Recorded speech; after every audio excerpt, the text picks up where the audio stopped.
Sisimulan natin ang lahat sa isang katanungan. Bakit kailangan nating pag-aralan ang buhay, gawa at sulat ng bayaning Jose Rizal? Karamihan ng mga estudyante ay sinasagot ito dahil parte ito ng aming kurikulum. Ngunit kung ating titignan ay walang konkretong sagot kung bakit nga ba pinag-aaralan natin ang nasabing paksa. Nagsimula ang lahat nang may isang politikong nagngangalang Claro M. Recto na siyang nasa likod ng pagkabuo ng Rizal Bill.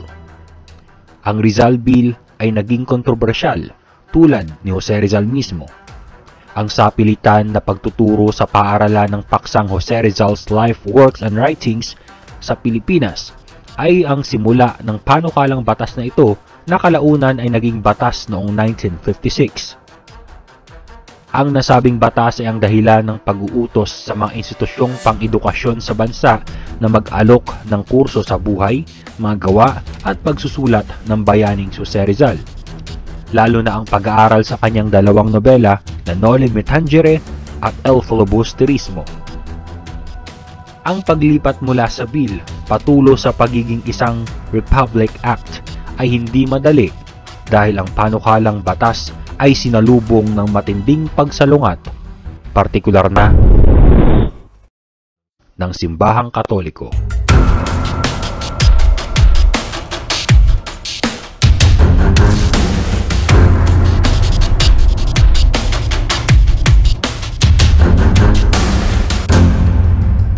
Nang malaman ng simbahang Katoliko sa Pilipinas ang tungkol sa panukalang batas na ito ni Claro M. Recto, ay nagkaroon agad ang simbahang Katoliko ng aksyon upang maiwasan ng Rizal Bill na maging isang ganap na batas. Ang pangyayaring ito ay parang naulit nung panahon ni Jose Rizal. Halos 70 years pagkatapos mailathala ang Noli Me Tangere, tinignan pa rin ng simbahan ang mga nobela ni Rizal na mapanirang puri at hindi nalingid sa ating kaalaman na isa ito sa naging dahilan kaya ikinulong ang ating bayani at hinatulan ng kamatayan sa Bagong Bayan. Ang simbahang Katoliko ay gumamit ng parehong impluwensya sa pagpigil sa mga nobela ni Rizal na mabasa ng mga Pilipino. Tulad na lang ni Manila Archbishop Rufino Santos na nagsulat ng isang hindi kanais-nais na pastoral letter na pagprotesta sa panukalang batas ni Recto. Nabasa ito sa publiko na labis namang kinagalit ng nooy si Mayor Arsenio Lacson ng Maynila na sinasabing naglakad palabas sa misa nang marinig ang binasang pastoral letter. Malinaw na si Lacson ay isa sa taga-suporta ng Rizal Bill upang maging ganap na batas. Nagkaroon ng pagtitipon ang mga reliyosong grupo sa loob ng simbahan at nagrally upang harangan ang pagpasa sa panukalang batas sa Senado. Kabilang sa mga pinakaaktibong grupo na sumalangat sa Rizal Bill ay ang grupo ng Catholic Action of the Philippines, the Knights of Columbus, the Congregation of the Mission, and the Catholic Teachers Guild. Hinimok ng simbahang Katoliko ang mga tapat na membro nito na sumulat sa mga mambabatas upang ipahiwatig ang kanilang pagtutol sa panukalang batas. Ang mga pangkat ng Katoliko ay nag-organisa ng mga symposium kung bakit hindi ito dapat maging batas. Hindi lamang ang mga grupo ng simbahan ang mariing sumalungat sa nasabing batas. Ang mga paaralang pinapatakbo ng mga pare sa buong bansa ay nagtipon-tipon bilang pagtutol. Dumating pa sa isang punto nang nagbanta ang ilang mga paaralang Katoliko na isara ang pagpapatakbo sa kanilang paaralan kung ang batas na patungkol sa buhay ni Jose Rizal ay magiging isang ganap na batas. Tumugon naman ang dating senador na si Claro Recto sa pagsasabing ang gobyerno ay kukunin lamang ang pangangasiwa ng mga paaralang magsasara. Nagkaroon din ng malaking diskusyon patungkol sa nobela ng ating bayani. Nagkaroon ng deliberasyon at iminungkahi na sa halip gamitin ang orihinal na bersyon ng nobela ay dapat itong mapalitan at baguhin ang ilang detalye sa kwento. Tinatawag nila itong the expurgated version. Sa madaling salita, the revised version of the novel. Ngunit Ang ibang scholar ay hindi pumayag sa desisyong ito dahil kung ito ay masusunod, mawawala na ang tunay na kahalagahan ng manobela. Subalit, ang simbahan at ang ilang grupo ay patuloy na tumayo sa kanilang paniniwala na ang pagbabasa ng Noli Me Tangere at El Filibusterismo ay makasisira sa pananampalataya ng mga magbabasa, lalo na ng mga mag-aaral. Dumating din ang araw na ipasa ang panukalang batas ni Recto, ngunit nagkaroon ito ng kondisyon. Ang lahat ng paaralan ay inuobliga na mag-aral ng paksang Rizal's Life, Works, and Writings. Kapalit nito, kung ayaw na mag-aaral na pag-aralan ang nobela ni Rizal, bibigyan siya ng karapatan na mag-apply sa kagawaran ng edukasyon para sa exemption mula sa pagbabasa ng mga nobela ni Rizal. Ang panukalang batas ay naisabatas noong June 12, 1956.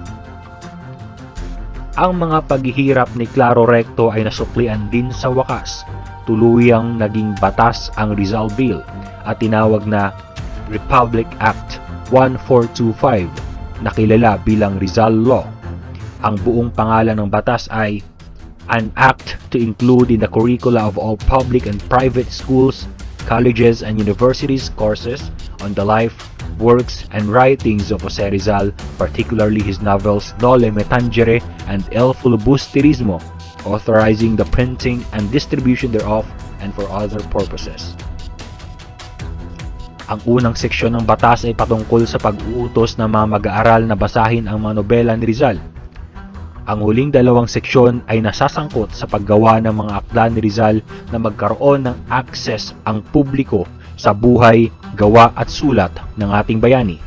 Hinihiling nila na ang mga paaralan ay magkaroon sana ng sapat na bilang ng mga kopya sa Pilipinas, mga silid-aklatan at mag-utos sa paglalathala ng mga akda sa mga pangunahing wika ng Pilipinas.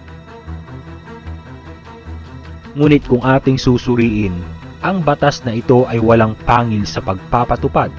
Sa unang seksyon ng batas ay sa pag-uutos ng basahin ang nobela. Tanong, lahat ba ng paaralang sekundarya at kolehiyo sa Pilipinas ay nagtuturo ng buhay ni Jose Rizal? At sa ikalawang seksyon ng batas, may sapat ba na bilang ng kopya sa buhay, gawa ni Jose Rizal sa mga silid-aklatan ng bawat paaralan?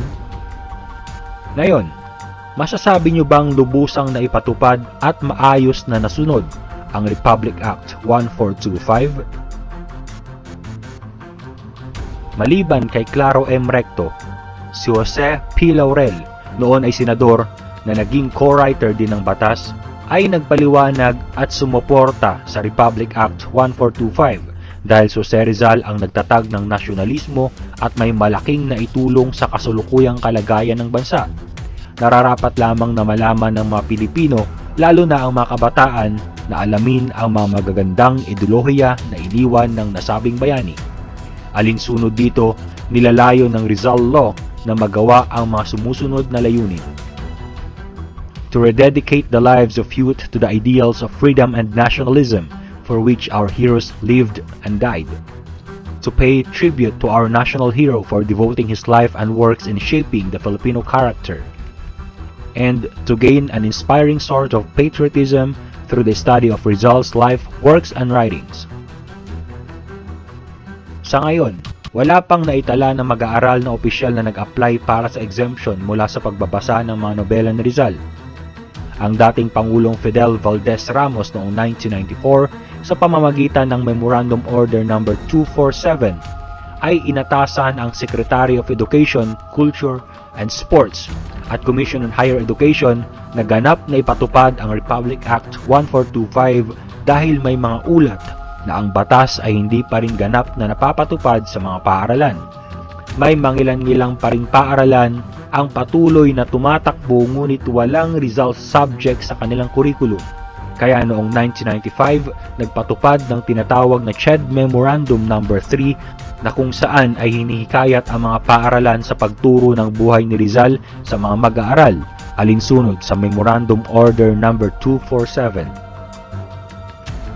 Hindi alam ng marami, Ang Republic Act 1425 ay hindi nag-iisang batas patungkol kay Jose Rizal.